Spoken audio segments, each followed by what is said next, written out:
Hello viewers, आप सभी को सैप्टेक के यूट्यूब चैनल पे स्वागत करता हूं।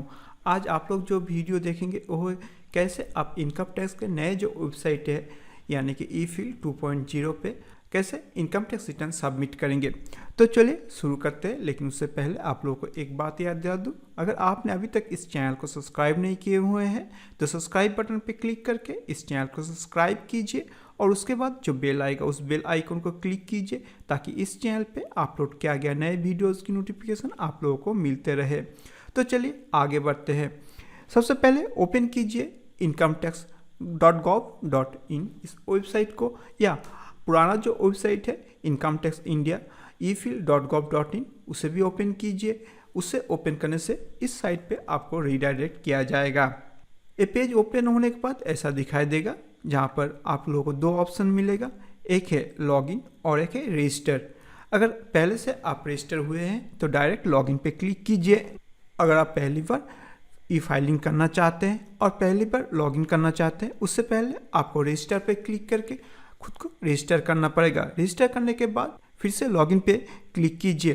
तो हम लोग चलिए लॉगिन पे क्लिक करते हैं। लॉगिन पे क्लिक करने के बाद जो पेज आएगा लॉगिन पेज, यानी कि उस लॉगिन पेज पे आपको यूजर आईडी डालना पड़ेगा। यूजर आईडी इंडिविजुअल यूजर के लिए हम डाल सकते हैं अपना पैन नंबर या अपना आधार आईडी, यानी कि आधार का जो नंबर है आधार नंबर यहाँ पर डाल सकते हैं। कौन कौन होंगे इंडिविजुअल यूजर? जो सैलरी एम्प्लॉयड है, सीनियर सिटीजन है, सेल्फ एम्प्लॉयड है या एनआरआई है, उनके लिए ये दो यूजर आईडी वैलिड होगा। तो चलिए यहाँ पर अपना पैन नंबर या आधार नंबर डाल दीजिए। तो यहाँ पर हम लोग अपना पैन नंबर डाल देते हैं। पैन नंबर डालने के बाद नीचे जो कंटिन्यू बटन है वो एनेबल हो जाएगा और उसे क्लिक कीजिए। उसके बाद और एक पेज आएगा। इस पेज पे यहाँ पर लॉगिन लिखा रहेगा। लॉगिन के नीचे please confirm your secure access message. इसे सिक्योर करने के लिए यहाँ पर दिया गया जो बॉक्स है उस बॉक्स पे क्लिक कीजिए। इस बॉक्स पे क्लिक करने से ही ये टिक मार्क आ जाएगा। उसके बाद नीचे पासवर्ड देने का जो जगह है वहाँ पर अपना पासवर्ड डालिए। पासवर्ड डालने के बाद नीचे आप देख सकते हैं कंटिन्यू बटन एनेबल हो जाएगा। कंटिन्यू बटन एनेबल होने के बाद इस कंटिन्यू बटन पे क्लिक कीजिए। कंटिन्यू बटन पे क्लिक करने के बाद यहाँ पर एक पेज आएगा। यहाँ पर दिखाई देगा आपका प्रोफाइल स्टेटस, यानी कि आपका प्रोफाइल का कितना इन्फॉर्मेशन ऑलरेडी अपलोड किया है। यहाँ पर देख सकते हैं यहाँ 75% ऑलरेडी क्या है। अगर आप चाहते हैं कि बाकी का जो प्रोफाइल है वो अपडेट करना चाहते हैं तो अपडेट कर सकते हैं। अपडेट करने से यहाँ पर काफ़ी सारे ऑप्शन आपके लिए अवेलेबल होगा, जैसे कि condition request download prefill XML, register as representative, register to act on behalf of another person, authorise another person to act on behalf of self, यानी कि आप दूसरे किसी को ऑथराइज कर सकते हैं। Manage ITT reporting entity identification number, ITDREN, ये सब काम आप कर सकते हैं अगर 100% प्रोफाइल आपका अपडेट रहे तो। अगर आप अपडेट करना चाहते हैं नीचे आइए, यहाँ पर अपडेट प्रोफाइल बोल के एक ऑप्शन आएगा, इसे क्लिक करके अपना प्रोफाइल अपडेट कर सकते हैं। अगर आप नहीं चाहते हैं तो भी कोई प्रॉब्लम नहीं है, क्योंकि जितना भी आपका अपडेट है उससे ही आपका फाइल रिटर्न हो जाएगा। फाइल फॉर्म आप देख सकते हैं, ई वेरीफाई रिटर्न कर सकते हैं। अदर जितने भी सर्विस है वो आपके लिए अवेलेबल होगा। तो हम लोग बिना प्रोफाइल को अपडेट किए ही आगे बढ़ते हैं, इसलिए हम लोग स्किप बटन पे क्लिक करते हैं। तो स्किप बटन पे क्लिक करने के बाद और एक पेज यहाँ पर आएगा। यहाँ पर tax deposit, recent file return, pending action etcetera, ये सब आप लोग को यहाँ पर दिखाई देगा। यहाँ पर आप देख सकते हैं file your return for year ended 31 March 2021 for assessment year 1 अप्रैल 2022 31 मार्च 2022, यानी कि अर्थवर्ष 2020-21 था उसका फाइल रिटर्न करने के लिए यहाँ पर फाइल नाउ पे आप क्लिक कर सकते हैं। यहाँ पर ई फाइल में इनकम टैक्स रिटर्न, यहाँ से फाइल इनकम टैक्स रिटर्न पे भी क्लिक कर सकते हैं। अगर आप इनकम टैक्स रिटर्न सबमिट करना चाहते हैं और आपका टैक्स लायबल है तो सबसे पहले व्यू फॉर्म 26 AS को देख लीजिए। फॉर्म 26 AS पे देखने से आप लोग को पता चलेगा कितना टैक्स आपका डिडक्ट हुआ है, कि सारे टैक्स डिडक्टर ने सारे टैक्स को रिटर्न फिलअप करके आपके पैन के अगेंस्ट में उसे जमा किया है नहीं, आप पहले देख लीजिए। उसके बाद ही आप यहाँ पर रिटर्न शुरू कीजिए।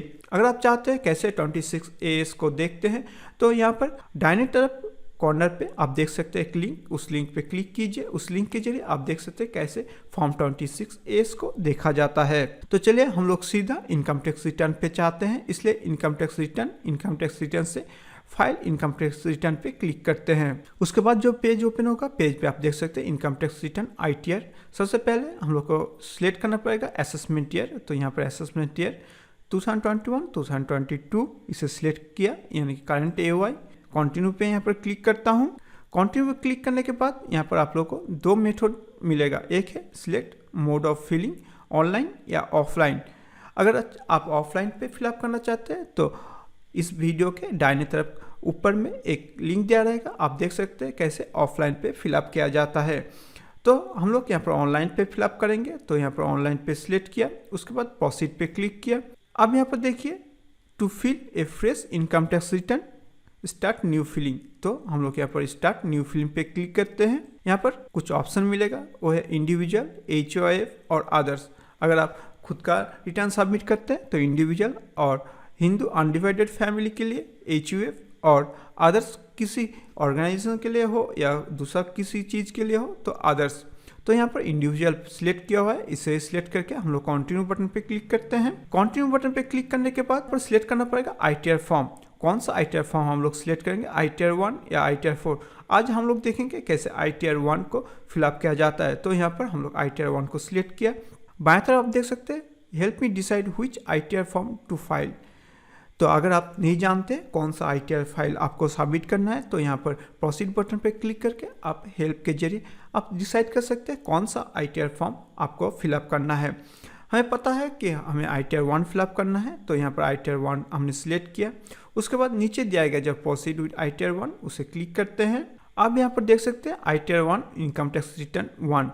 तो इस 3 प्रोसेस के अंदर जाएंगे और हम लोग को ITR 1 फिलअप करेंगे। इस प्रोसेस में कुछ कागजात जो है वो हम लोग को काफ़ी सुविधाएं देगी इनकम टैक्स रिटर्न फिलअप करने में। वो है फॉर्म 16 जो कि आपका डिडक्टर से आपको मिलता है, जैसे कि बैंक से, आप जहाँ पर नौकरी करते हो वहीं से। अगर नहीं मिलता है तो आपका जो हिसाब है उस हिसाब से आप इनकम टैक्स रिटर्न भर सकते हैं, अगर फॉर्म 16 नहीं मिलता है तो। अगर फॉर्म 16 मिलता है तो फॉर्म 16 पे आपका जो सारा इनकम है इनकम दिखाई देगा। इसके सिवा बैंक में जो इंटरेस्ट आपको मिलता है, या होम लोन के लिए आप जो इंटरेस्ट पेमेंट करते हैं, या हाउस रेंट का जो रिसिप्ट है, वो सारे कागजात एक साथ रखिए ताकि आप जब रिटर्न सबमिट करें आपको कोई दिक्कत ना हो। तो चलिए शुरू करते हैं। तो लेट्स गेट स्टार्ट पे क्लिक करते हैं। तो उसके पहले ITR रिटर्न फिलअप करने पे यहाँ पर कुछ ऑप्शन दिया गया, इस ऑप्शन को हम लोग को सिलेक्ट करना पड़ेगा आंसर के लिए।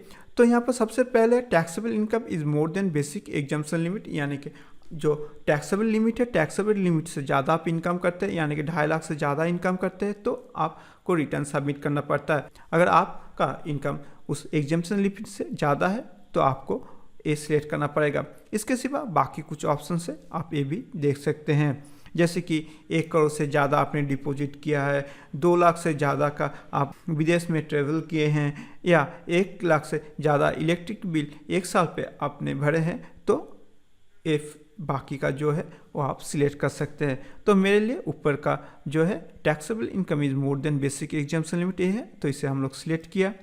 अब नीचे देखिए एक कंटिन्यू बटन आ गया है, तो इसे कंटिन्यू बटन पे क्लिक करते हैं।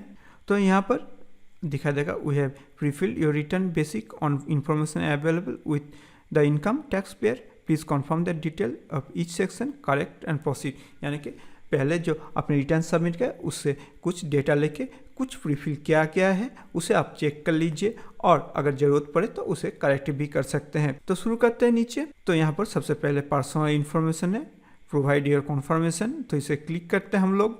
यहाँ पर आपका पैन नंबर भी दिया रहेगा। तो यहाँ पर देख सकते हैं आपका पूरा प्रोफाइल का डिटेल्स यहाँ पर दिया रहेगा। यहाँ पर आपका कॉन्टैक्ट डिटेल दिया रहेगा। अगर आप चाहते हैं इसे एडिट करना तो एडिट बटन पे क्लिक करके इसे एडिट कर सकते हैं। अगर आपका एड्रेस चेंज हुआ है, या मोबाइल नंबर चेंज हुआ है, या ईमेल एड्रेस चेंज हुआ है, उसे ठीक करने के लिए इस एडिट बटन पे क्लिक कीजिए और वहीं से ठीक कर लीजिए। उसके बाद नीचे आइए, नीचे आएगा नेचर ऑफ एम्प्लॉयमेंट, यानी कि आपका जो इनकम सोर्स है वो किस तरीके से, central government, state government, public undertaking, pensioner.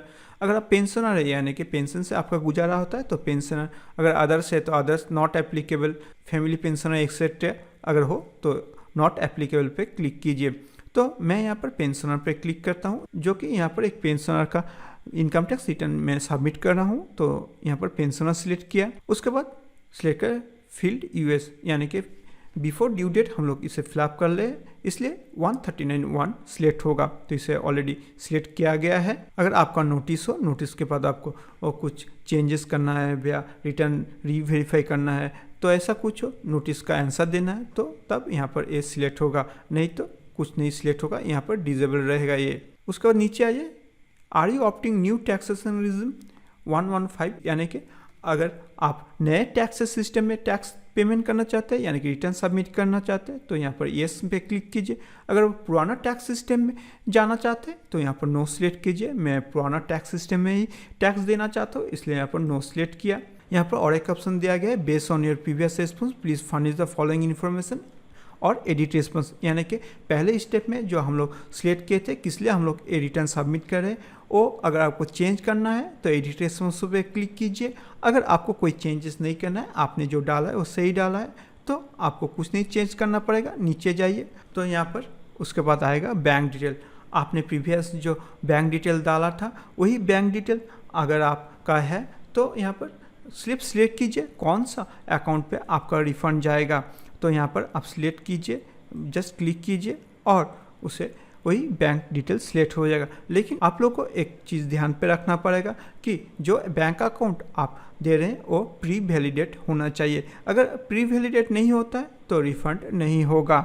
अगर आप चाहते हैं नया अकाउंट, आपका कोई अकाउंट यहाँ पर सिलेक्ट नहीं है या कोई अकाउंट नहीं है, तो यहाँ पर ऐड पे क्लिक कीजिए। ऐड पे क्लिक करने से एक ऑप्शन आएगा, यानी कि फॉर्म आएगा। उस फॉर्म पे आपका अकाउंट नंबर, आपका IFS कोड डालिए और उसे सेव कीजिए। तो चलिए नेक्स्ट पे चलते हैं। तो यहाँ पर हमने सारा जो इन्फॉर्मेशन है, सारा इन्फॉर्मेशन दे दिया है। अब कॉन्फर्म पे क्लिक करते हैं। तो कॉन्फर्म पे क्लिक किया। अब पर्सनल जो इन्फॉर्मेशन है, पर्सनल इन्फॉर्मेशन सेव हो चुका है। अब ग्रॉस टोटल इनकम, यानी कि यहाँ पर इनकम का सारा डिटेल्स यहाँ पर देना पड़ेगा। तो चलिए सारा डिटेल्स यहाँ पर हम लोग डाल देते हैं। तो सबसे पहले इनकम फ्रॉम सैलरी, यानी कि अगर आप सैलरी से इनकम करते हैं तो सैलरी का डिटेल यहाँ पर डालना पड़ेगा। अगर आप पेंशनर है, पेंशन का डिटेल यहाँ पर आपको डालना पड़ेगा। तो चलिए उसके लिए पहले सबसे पहले यहाँ पर जो एडिट बटन दिया गया है, एडिट बटन पे क्लिक कीजिए। एडिट बटन पे क्लिक करने के बाद यहाँ पर आप देख सकते हैं एक फॉर्म आ जाएगा जहाँ पर सैलरी एज पर सेक्शन 17(1), तो यहाँ पर आपको जितना सैलरी मिलता है ग्रॉस सैलरी वो यहाँ पर डालना पड़ेगा। मान लेते हैं आपका जो सैलरी है वो है 4,45,155 रुपया, तो यहाँ पर हमने डाल दिया। उसके बाद value of perquisite as per section 72, अगर कोई प्रीसिक्वेस्ट वैल्यू है तो उसे यहाँ पर डालिए, अगर नहीं है तो आप 0 भी डाल सकते हैं। Profit leave of salary as per section 73, अगर सैलरी के साथ आपका प्रॉफिट, कंपनी का प्रॉफिट भी आप लोगों को मिलता है लीव की तरफ से, तो यहाँ पर उसे डालिए, नहीं तो यहाँ पर 0 डालिए। उसके बाद आएगा लेस एग्जेम्प्टेड अलाउंस, यानी कि आपका कुछ एग्जेम्प्टेड अलाउंस अगर हो तो यहाँ पर उसे डालिए। जैसे कि यहाँ पर लिस्ट दिया गया है, इस लिस्ट से आप सिलेक्ट कर लीजिए। अगर कोई आपको एग्जेम्प्टेड कैटेगरी का कोई अलाउंस मिलता है तो, अगर नहीं मिलता है तो यहाँ पर खाली छोड़ दीजिए। अगर एक से ज़्यादा हो तो ऐड अनदर पे क्लिक करके उसे ऐड कीजिए। अगर आप चाहते हैं डिलीट करना तो हर जो अलाउंस आप ऐड करेंगे उसके साइड पे आप देख सकते हैं डिलीट बटन पे क्लिक करके आप इस एग्जेम्प्टेड अलाउंस को डिलीट कर सकते हैं। मेरा कोई अलाउंस नहीं है इसलिए यहाँ पर 0 या हमने ब्लैंक ही छोड़ देते हैं। तो यहाँ पर आप देख सकते हैं आपका टोटल सैलरी यहाँ पर आ जाएगा। आप यहाँ पर और कुछ ऑप्शंस आपको मिलेगा जो है डिडक्शन सेक्शन पे। डिडक्शन सेक्शन पे स्टैंडर्ड डिडक्शन वो ऑलरेडी बाय डिफ़ॉल्ट ले लेगा 50,000 रुपया।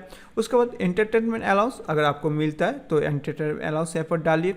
उसके बाद प्रोफेशनल टैक्स यानी कि पी टैक्स अगर आपको मिलता है पी टैक्स का अमाउंट यहाँ पर डाल दीजिए। अगर आपको पी टैक्स आपका सैलरी से पी टैक्स डिडक्ट नहीं होता तो यहाँ पर 0 डाल दीजिए। जैसे कि जो पेंशनर है, पेंशनर के लिए कोई प्रोफेशनल टैक्स नहीं है तो उस क्षेत्र में यहाँ पर 0 होगा, और बाकी क्षेत्र पे जो प्रोफेशनल टैक्स काटा जाता है सारे साल पे वो यहाँ पर डालना पड़ेगा। तो यहाँ पर देख सकते हैं income chargeable value under salary 3-4, यानी कि आपका जो ग्रॉस सैलरी है और उसके साथ प्रीसिक्वेस्ट और प्रॉफिट इन लीव डाल के जितना होता है उसे डिडक्ट होता है आपका स्टैंडर्ड डिडक्शन, एंटरटेनमेंट अलाउंस और प्रोफेशनल टैक्स। उसके बाद आपका जो चार्जेबल इनकम होता है वो होता है 3,95,155 रुपया। तो इसे हम लोग सेव करते हैं, तो हमने यहाँ पर सेव कर दिया। सेव होने के बाद यहाँ पर आप देख सकते हैं जो डिटेल्स था, डिटेल यहाँ पर सेव हो चुका है। सेव होने के पर यहाँ पर आप देख सकते हैं जो सारे जो डिटेल्स है, सारी डिटेल्स यहाँ पर आ चुका है, जितनी भी इन्फॉर्मेशन हमने डाला था। तो अगर इसमें भी कोई गलती होता है और करेक्शन का जरूरत पड़ता है तो एडिट बटन पे जाके आप फिर से इसे करेक्ट कर सकते हैं। उसके बाद इनकम फ्रॉम हाउस प्रॉपर्टी, या आपका जो घर है, घर के लिए आप होम बिल्डिंग लोन यानी कि एचबीएल लिए हुए हैं और एचबीएल का इंटरेस्ट आप पेमेंट करते हैं और उनका छूट आपको चाहिए, तो यहाँ पर आपको वो ऐड करना पड़ेगा। तो यहाँ पर ऐड डिटेल ऑफ ब्रेकअप पे क्लिक कीजिए। उसके बाद यहाँ पर select property type, self occupied या जो भी हो, लेट आउट या डीम लेट आउट आप सिलेक्ट कर सकते हैं। Interest payable on borrowed capital, यानी कि आपका जो इंटरेस्ट है, इंटरेस्ट आप जो पे करते हैं उसका अमाउंट यहाँ पर डालिए। मान लीजिए 1,15,000 आप पे करते हैं तो उसे डालिए। और एरिया और unrealise rent receive during this year, अगर कोई आप रेंट रिसीव करते हैं यानी कि आपका घर भाड़े पे है और उनका रेंट आपको मिलता है तो वो अमाउंट यहाँ पर आप डालिए। तो देखिए यहाँ पर 1,15,000 हम लोग का माइनस हो जाता है और उसे यहाँ पर ऐड पे क्लिक कीजिए। ऐड पे क्लिक करने से ही वो ऐड हो जाएगा और सेव हो जाएगा, यानी कि आपका जो सारे साल का इंटरेस्ट था, इंटरेस्ट भी यहाँ पर ऐड हो चुका है और जो कि आपका ग्रॉस जो अमाउंट है, ग्रॉस अमाउंट से डिडक्ट हो जाएगा। अगर आप चाहते हैं आपका कोई ऐसा कोई इंटरेस्ट नहीं है, अगर गलती से आप दे चुके हैं तो इसे एडिट कीजिए या डिलीट कर सकते हैं। तो मैं यहाँ पर डिलीट करता हूँ, तो यस पे क्लिक किया और इसे डिलीट कर दिया, तो ये डिलीट हो चुका है। उसके बाद आता है इनकम फ्रॉम अदर सोर्सेज, यानी कि आपका जो अदर सोर्सेज से इनकम है वो यहाँ पर डालना पड़ेगा। मान लेते हैं interest from bank, interest from income tax return या और किसी सोर्स से आपका जो अगर इनकम होता है तो वो यहाँ पर डालना पड़ेगा। मान लीजिए आपका जो इंटरेस्ट फ्रॉम बैंक है वो यहाँ पर आप डालेंगे, तो यहाँ पर ऐड डिटेल पे क्लिक कीजिए। ऐड डिटेल पे क्लिक करने के बाद यहाँ पर आप लोगों को कुछ ऑप्शन मिलेगा, जैसे कि do you have interest income from saving account in India, अगर है तो ये इस पर क्लिक कीजिए। Do you have interest income from deposit in bank, post office, corporate society in India, do you have receive any income in enhance compensation, अगर आपका कोई डिपॉजिट है यानी कि आरडी है या फिक्स डिपॉजिट है बैंक पे, पोस्ट ऑफिस पे या कॉर्पोरेट सोसाइटी पे अगर होता है तो आपका जो इंटरेस्ट मिलता है वो टैक्सेबल होता है। अगर आप कोई इंटरेस्ट आपको मिलता है तो यहाँ पर येस पे क्लिक कीजिए। येस पे क्लिक करने के बाद जो अमाउंट है, अमाउंट यहाँ पर डालिए। मान लेते हैं आपका अमाउंट पता नहीं है तो आप देख सकते हैं आपका 26AS पे जाने के लिए income tax return view form 26AS, उसके बाद कॉन्फर्म पे क्लिक कीजिए। आई एग्री प्रोसीड, उसके बाद view tax credit form 26AS उसे क्लिक कीजिए। उसके बाद यहाँ पर असेसमेंट ईयर सिलेक्ट कीजिए, उसके बाद यहाँ पर HTML सिलेक्ट कीजिए और उसके बाद व्यू डाउनलोड पे क्लिक कीजिए। तो यहाँ पर आप देख सकते हैं जो सेविंग्स अकाउंट है, सेविंग्स अकाउंट पे बैंक से आपको मिला है ये इंटरेस्ट, और आपका जो वो 15G या 15H डिक्लेरेशन देते हैं उसके तहत आपका कोई टैक्स डिडक्ट नहीं हुआ है फिक्स्ड डिपॉजिट या रिकरिंग से, तो वहाँ से जो इनकम होता है वो है ये अमाउंट। आपको ये सारे अमाउंट आपको डालना पड़ेगा। यहाँ पर देख सकते हैं 2 बैंक से आपको 2 इंटरेस्ट मिला है, ये दोनों को आपको अदर्स इनकम पे डालना पड़ेगा। तो इसे हम लोग डाल देते हैं अदर्स इनकम पे। तो सबसे पहले हम लोग डाल देते हैं सेविंग्स पे, इनकम फ्रॉम सेविंग्स, यस। तो यहाँ पर हम लोग डाल देते जो टोटल अमाउंट था, तो टोटल अमाउंट था 4584, यानी कि उसे 85 कर दिया, 0.95 था। उसके बाद टोटल इंटरेस्ट डिपॉजिट से मिला है, यस किए हम, और टोटल अमाउंट है 19,909, उसे हम लोग डाल दिए, यानी कि जो इंटरेस्ट हम लोग को मिला था वो यहाँ पर डाल दिए। तो यहाँ पर हम लोग को जितने भी सारा इंटरेस्ट मिला था वो यहाँ पर हमने डाल दिया। अब यहाँ पर एक बात होता है कि जो इंटरेस्ट मिलता है हम लोग बैंक से, और दो प्रकार से हम लोग को छूट मिलता है। एक है नॉर्मल सिटीजन के लिए, यानी कि 60 के नीचे जो जिसका एज है उन लोगों के लिए, और एक है सीनियर सिटीजन के लिए। जो 60 एज से नीचे है यानी कि नॉर्मल सिटीजन है उन लोगों के लिए पर सिर्फ सेविंग्स अकाउंट पे जो इंटरेस्ट मिलता है अप टू 10,000 और रिलैक्सेशन मिल सकता है 80 TT के तहत, यानी कि 80 TTA के तहत अगर आपका इनकम फ्रॉम इंटरेस्ट होता है सेविंग्स अकाउंट पे सिर्फ 10,000 तक, तो आपको वो पूरा छूट मिल जाएगा। लेकिन 12,000 रुपया होने से आपको 10,000 रुपये तक का छूट मिलेगा और 2,000 टैक्सेबल होगा। लेकिन अगर सीनियर सिटीजन है तो किसी प्रकार बैंक का इंटरेस्ट, यानी कि वो सेविंग्स हो, रिकरिंग हो, या फिक्स डिपॉजिट हो, या पोस्ट ऑफिस का हो, या कोऑपरेटिव सोसाइटी हो, किसी भी जगह से आपको इंटरेस्ट मिलता है, तो आप 80 TTP के तहत 50,000 रुपये तक इनकम पे छूट मिल सकता है इंटरेस्ट पे। यानी कि अगर आपका इंटरेस्ट 50,000 रुपया तक हो तो आपको इस इंटरेस्ट पे किसी प्रकार का कोई टैक्स नहीं देना पड़ेगा, लेकिन आपको इसे डिक्लेयर करना पड़ेगा और 80 TT के तहत इसे एग्जेम्प्ट कैटेगरी पे छूट के लिए आपको डालना पड़ेगा। तो हमने यहाँ पर सारा जो डिटेल्स था डिटेल्स हमने डाल दिया।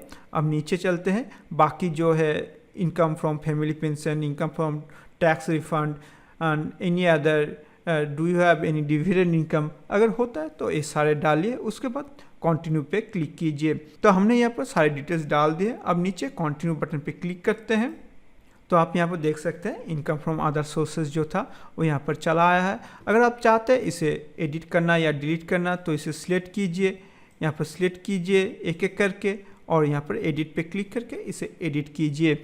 अगर आप इसे डिलीट करना चाहते हैं तो दोनों को सिलेक्ट कीजिए, उसका बाद यहाँ पर डिलीट पे क्लिक कर दीजिए, सारा डिलीट हो जाएगा। उसके बाद नीचे आप देख सकते हैं और एक टोटल ऐड हो चुका है, वो है less eligible deduction US 57(2)A।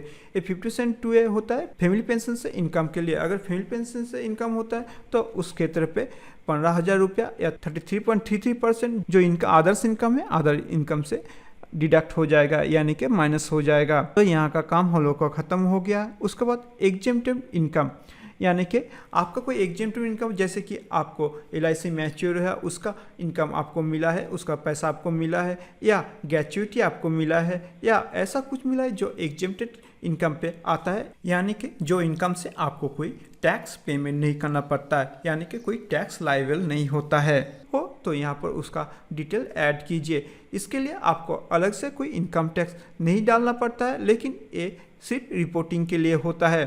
तो आप रिपोर्ट कीजिए ताकि बाद में अगर इनकम टैक्स आपको क्लेम करे कि इस इनकम का सोर्स क्या है, आप आसान से बोल सकते हैं ऑलरेडी आई हैव डिक्लेयर्ड, यानी कि आप ऑलरेडी डिक्लेयर कर चुके हैं एग्जेम्प्टेड कैटेगरी में। तो चलिए हम लोग का सारा जो इन्फॉर्मेशन है यहाँ पर हम लोग डाल दिए हैं। अब कॉन्फर्म पे क्लिक करते हैं। देखिए हम लोग का ग्रॉस टोटल इनकम कॉन्फर्म पे क्लिक कर लिया। उसके बाद टोटल डिडक्शन पे चलते हैं, तो टोटल डिडक्शन पे आप हम लोग क्लिक करते हैं। अब यहाँ पर आप देख सकते हैं डिडक्शन आ चुका है। डिडक्शन पे आप देख सकते हैं सबसे पहले you are eligible to claim any deduction for donation paid, donation के लिए कोई क्लेम है तो यहाँ पर येस पे क्लिक कीजिए। You are eligible to claim any deduction for donation paid for scientific research, अगर है या रूरल डेवलपमेंट है तो यहाँ पर येस पे क्लिक कीजिए और अमाउंट डालिए। You are eligible to claim deduction under section 80GG। 80GG के अंदर अगर आपका कोई डिडक्शन होता है तो यहाँ पर आप डालिए और इसका शॉर्ट इन्फॉर्मेशन यहाँ पर आप देख सकते हैं। 80GG होता है हाउस रेंट आपको मिलता है, और हाउस रेंट पे आप इस हाउस रेंट पे आप डिडक्शन क्लेम करते हैं तो यहाँ पर येस कीजिए और उसे डालिए। उसके बाद आता है are you eligible to claim respect of payment made towards the life insurance and और public provident fund 5 year taxable deposit या mutual taxable mutual fund etcetera जो सेक्शन 80C के अंदर आता है, तो येस कीजिए। तो मैंने यहाँ पर येस किया। येस करने के बाद यहाँ पर टोटल जो अमाउंट आता है 18C के अंदर वो पूरा अमाउंट यहाँ पर डाल दीजिए। अलग अलग से डालने का कोई ज़रूरत नहीं, टोटल जो अमाउंट है उस अमाउंट को यहाँ पर डालिए। मान लीजिए टोटल आपका डिडक्शन अमाउंट होता है 1,42,000, तो यहाँ पर 1,42,000 आप डाल दीजिए। अगर कोई डिडक्शन नहीं है तो यहाँ पर नो होगा, और जो अगर डिडक्शन होता है तो यहाँ पर वो डाल दीजिए। उसके बाद 80CCD2 अगर आप गवर्नमेंट एम्प्लॉई हो यानी कि सेंट्रल गवर्नमेंट एम्प्लॉई हो तो 80CCD के अंदर NPS के अंदर जो डिडक्शन मिलता है वो आपको मिलेगा। उसके बाद क्लेम और deduction respect payment to medical insurance. Medical insurance के प्रीमियम के तहत अगर आप डिडक्शन चाहते हैं तो यहाँ पर येस पे क्लिक कीजिए। तो यहाँ पर येस पे क्लिक किया तो schedule 80D required to fill up.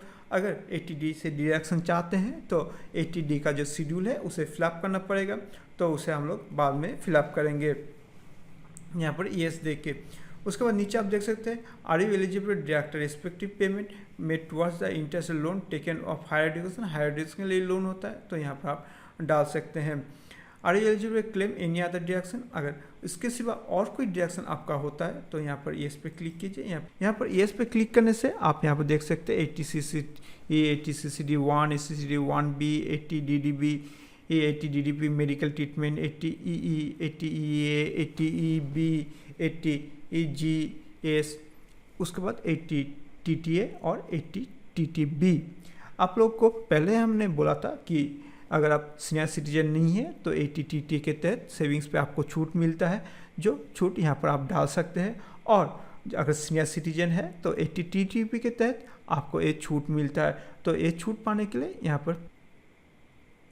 पर आपको डालना पड़ेगा, इसलिए पहले इसे सिलेक्ट कीजिए और यहाँ पर जो डिडक्शन है और डिडक्शन को डालें। तो हमने यहाँ पर जो टोटल हमारा जो इंटरेस्ट था, इंटरेस्ट हम लोग यहाँ पर डाल दिए 24,494 रुपया यहाँ पर हमने डाल दिया। 80TT के तहत सीनियर रेजिडेंट 50,000 रुपया तक का छूट मिल सकता है, इसलिए यहाँ पर हम लोग वो अमाउंट हम लोग डाल रहे हैं। तो यहाँ पर हमने सारे जो इन्फॉर्मेशन है इन्फॉर्मेशन हमने डाल दिया, जितने भी सारे डिडक्शन था वो हमने डाल दिया। अब ऊपर चलते हैं। ऊपर में मैं यहाँ पर 80C के तहत जो डिडक्शन था और डिडक्शन मैं नहीं चाहता हूँ तो इसे यहाँ पर नो किया। उसके बाद हम लोग नीचे चलते हैं और इसे सेव करने के लिए कंटिन्यू बटन पे क्लिक करते हैं। तो कंटिन्यू बटन पे क्लिक किया। कंटिन्यू पे क्लिक करने के बाद यहाँ पर आप देख सकते हैं 80D आ चुका है, deduction in respect of health insurance premium. तो यहाँ पर एडिट पे क्लिक कीजिए सारे डिटेल्स को फिलअप करने के लिए। तो यहाँ पर एडिट पे क्लिक किया। यहाँ पर आप देख सकते हैं whether you or any of your family member excluding parents is senior citizen, यानी कि जो टैक्स पेयर है वो खुद या फैमिली का कोई मेंबर सीनियर सिटीजन है पेरेंट्स छोड़ के। अगर है तो यहाँ पर येस सिलेक्ट कीजिए और उसका डिटेल यहाँ पर डालिए, जैसे कि health insurance self and family including senior citizen. Health insurance का डिटेल्स यहाँ पर डालिए, कितना हेल्थ इंश्योरेंस का पेमेंट करते हैं वो डालिए, प्रिवेंटिंग हेल्थ चेकअप कितना है वो यहाँ पर डालिए। अगर सीनियर सिटीजन नहीं है तो यहाँ पर नो पे क्लिक कीजिए। तो इस क्षेत्र पे सेल्फ और फैमिली जो है उनका डिटेल्स डालिए, जैसे कि आपका खुद का जो हेल्थ इंश्योरेंस है उनका पूरा डिटेल्स डालिए, यानी कि कितना इंश्योरेंस का पेमेंट करते हैं वो पेमेंट यहाँ पर डालिए। मान लेते हैं आप 14,000 रुपया पेमेंट करते हैं तो यहाँ पर 14,000 रुपया डालिए। प्रिवेंटिंग हेल्थ चेकअप का लिए जो खर्चा आता है वो छूट पे तहत मिलता है, तो वो अगर होता है तो वो यहाँ पर डालिए। उसके बाद whether any of your parents is senior citizen, अगर आपका कोई पेरेंट्स पिता या माता सीनियर सिटीजन है और उनके लिए आप क्लेम करते हैं तो यहाँ पर आपको येस डालना पड़ेगा। उसके बाद यहाँ पर आप जो पेरेंट्स है सीनियर सिटीजन का उनका हेल्थ इंश्योरेंस का डिटेल, यानी कि हेल्थ इंश्योरेंस के लिए कितना पेमेंट करते हैं वो डालिए, हेल्थ चेकअप के लिए कितना खर्चा आता है वो डालिए, medical expenditure details can be claim on which insurance not claim eight above. अगर आप इंश्योरेंस क्लेम करते हैं तो इंश्योरेंस क्लेम पे जो मेडिकल खर्चा आता है वो छोड़ के जितना भी मेडिकल एक्सपेंडिचर आता है वो यहाँ पर आप डालिए और उसके बाद सेव पे क्लिक कीजिए। अगर आप 80D के तहत क्लेम चाहते हैं तो, अगर नहीं चाहते हैं तो सिर्फ कैंसिल कीजिए और जो 80D ऑप्शन हमने येस किया था उसे नो कीजिए। तो यहाँ पर हम लोग इसे सेव करते हैं। मेरा कोई हेल्थ इंश्योरेंस या हेल्थ डिडक्शन नहीं है तो यहाँ पर हम लोग कैंसिल करते हैं। अब 80D, 80TTB, 80C जितने भी सारे डिडक्शन था, डिडक्शन कंप्लीट हो जाने के बाद आप देख सकते हैं नीचे और भी कुछ ऑप्शंस आपको दिया गया है डिडक्शन के लिए। जितने भी सारे डिडक्शन है वो यहाँ पर आप देख सकते हैं। यहीं से और कुछ डिडक्शन आपको चाहिए तो यहीं से सिलेक्ट कीजिए और उसे नीचे ऐड बटन पे क्लिक करके ऐड कीजिए। सारे जब आपका डिडक्शन कंप्लीट हो जाएगा तब यहाँ पर जो कॉन्फर्म बटन है, कॉन्फर्म बटन पे क्लिक करके उसे कॉन्फर्म कीजिए। अब नीचे चलते हैं। नीचे आप देख सकते हैं टैक्स पेड। अब चलिए यहाँ पर टैक्स पेड पे क्लिक करते हैं। यहाँ पर देखिए सारे जो टैक्स डिटेल है, टैक्स डिटेल यहाँ पर 0 दिखाई दे रहा है क्योंकि कोई TDS कटा नहीं है। अगर आपका कोई TDS, TCS या डायरेक्ट टैक्स या advance tax, self assessment tax दिया होता है तो उसका डिटेल यहाँ पर दिया रहेगा। और शो डिटेल पे क्लिक करके उसका डिटेल आप डाल सकते हैं, देख सकते हैं। और अगर चाहते हैं कि आपको यहाँ पर दिखाई नहीं दे रहा है लेकिन 26AS पे आपको सारे टैक्सेस का इन्फॉर्मेशन दिया हुआ है तो आप उसे यहाँ पर डाल सकते हैं। जैसे कि यहाँ पर व्यू योर फॉर्म 26AS जो पहले हम लोग देखे, यहीं से भी आप फॉर्म 26AS को देख सकते हैं और यहाँ पर सारे डिटेल्स को एंट्री कर सकते हैं। अगर आप देखते हैं कि फॉर्म 26AS पे आपका डिटेल है तो यहाँ पर ऐड अनदर पे क्लिक करके उसे ऐड कर सकते हैं। तो यहाँ पर मेरा कोई डिडक्शन नहीं है तो यहाँ पर कॉन्फर्म पे क्लिक किया। अब नीचे चलते हैं टोटल टैक्स लाइबिलिटी पे। तो चलिए हम लोग टोटल टैक्स लाइबिलिटी पे क्लिक करते हैं। तो यहाँ पर आप देख सकते हैं जो gross total income, total deduction और टोटल इनकम यहाँ पर दिया गया है, यानी कि सारे डिडक्शन होने के बाद टोटल इनकम आता है 2,53,160 रुपये। उसके बाद यहाँ पर कॉम्पिटिशन ऑफ टैक्स, तो यहाँ पर आप शो कैलकुलेशन पे क्लिक कीजिए। शो कैलकुलेशन से क्लिक करने से भी देखते हैं यहाँ पर सारे जो अमाउंट है सारे अमाउंट 0 है। इंटरेस्ट US-24 है, सारे 0 है, यानी कि मुझे कोई टैक्स पेमेंट नहीं करना पड़ रहा है। तो हम लोग को सारा एंट्री हो चुका है, हम लोग वेरीफाई कर चुके हैं, कोई भी गलती नहीं है। तो यहाँ पर हम लोग कॉन्फर्म पे क्लिक करते हैं। कॉन्फर्म पे क्लिक करने से ये पूरा जो प्रोसेस है प्रोसेस कंप्लीट हो जाएगा। तो हम लोग का कोई टैक्स पेड नहीं है, टैक्स लायबिलिटी नहीं है, तो सारे 0 है। अगर होता है तो वो यहाँ पर दिखाई देगा। उसके बाद हम लोग प्रोसीड पे क्लिक करेंगे सारे जो टैक्स का प्रोसेसिंग है प्रोसेसिंग को कंप्लीट करने के लिए। तो हम लोग यहाँ पर प्रोसीड बटन पे क्लिक किया। प्रोसीड बटन पे क्लिक करने के बाद यहाँ पर दिखा है you need to make payment 0, यानी कि मुझे कोई पेमेंट नहीं करना पड़ेगा। यहाँ पर ग्रॉस इनकम दिखाई दे रहा है, टोटल डिडक्शन यहाँ पर दिखाई दे रहा है, टोटल टैक्सेबल इनकम यहाँ पर दिखाई दे रहा है, टोटल टैक्स और इंटरेस्ट या टोटल जो टैक्स का डिटेल है यहाँ पर 0 है, टोटल टैक्स पेड 0 है, अमाउंट पेएबल 0 है, यानी कि मेरा कोई और ड्यू नहीं है। अगर आपका कोई टैक्स होता है, टैक्सेस का interest, tax fees, cess etcetera लगता है तो शो डिटेल पे क्लिक कीजिए। शो डिटेल पे क्लिक करने से यहाँ पर आपको दिखाई देगा total income, total rebate, total taxable after rebate, total taxes, tax and cess, उसके बाद कितना आपको टैक्स रिलीफ दिया जाता है, एक्सेट्रा जितने भी सारे अप्लाई होता है वो यहाँ पर आपको दिखाई देगा सामरी के रूप पे। तो चलिए अब रिव्यू रिटर्न पे क्लिक करते हैं। तो रिव्यू रिटर्न पे क्लिक किया। अब यहाँ पर review and submit your return, आप रिव्यू कर चुके हैं। अब यहाँ पर आपका नाम देना पड़ेगा, आपका खुद का नाम, उसके बाद सोन डॉटर ऑफ, उसके बाद यहाँ पर आप खुद से सबमिट कर रहे हैं इसलिए यहाँ पर सेल्फ दीजिए। सेल्फ देने से यहाँ का आपका नाम खुद ही ले लेगा। उसके बाद आपका पैन नंबर यहाँ पर खुद ही ले लेगा। और यहाँ पर जो चेक बॉक्स है चेक बॉक्स को सिलेक्ट कीजिए और नीचे जाइए। नीचे आप देख सकते हैं प्रोसीड टू रिव्यू, तो यहाँ पर प्रोसीड टू रिव्यू पे क्लिक कीजिए। प्रोसीड टू रिव्यू में क्लिक करने से यहाँ पर आप देख सकते हैं इनकम टैक्स रिटर्न असेसमेंट है 2021। यहाँ पर आपका सारा जो डिटेल्स है जितने भी सारे आपने भरे हैं वो सारे यहाँ पर दिखाई देगा और टोटल जो अमाउंट है सारे यहाँ पर दिखाई देगा। अब नीचे आप देख सकते हैं जो प्रोसीड टू वैलिडेशन, अब आपका सारा काम हो चुका है। आप प्रोसीड टू वैलिडेट करके इसे वैलिडेट करेंगे। तो प्रोसीड टू वैलिडेट पे क्लिक कीजिए। आप यहाँ पर देख सकते हैं हम लोग का जो रिटर्न है रिटर्न वैलिडेट हो चुका है, validation successfully. Proceed to verification, अब प्रोसीड टू वेरिफिकेशन यानी कि हम लोग को इसे वेरीफाई करना पड़ेगा। तो चलिए प्रोसीड टू वेरिफिकेशन पे क्लिक करते हैं।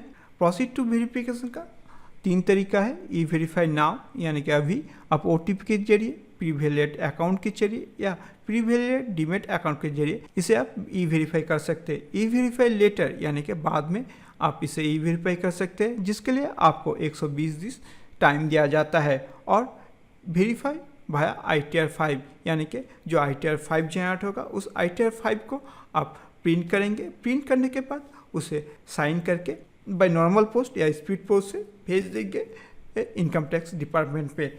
इस 3 तरीके से आप इसे ई वेरीफाई कर सकते हैं। कैसे ई वेरीफाई करेंगे ये आपको नेक्स्ट वीडियो पे बताया जाएगा। तो इस वीडियो पे आपने देखा किस तरीके से आप अपना पूरा रिटर्न को सबमिट करेंगे।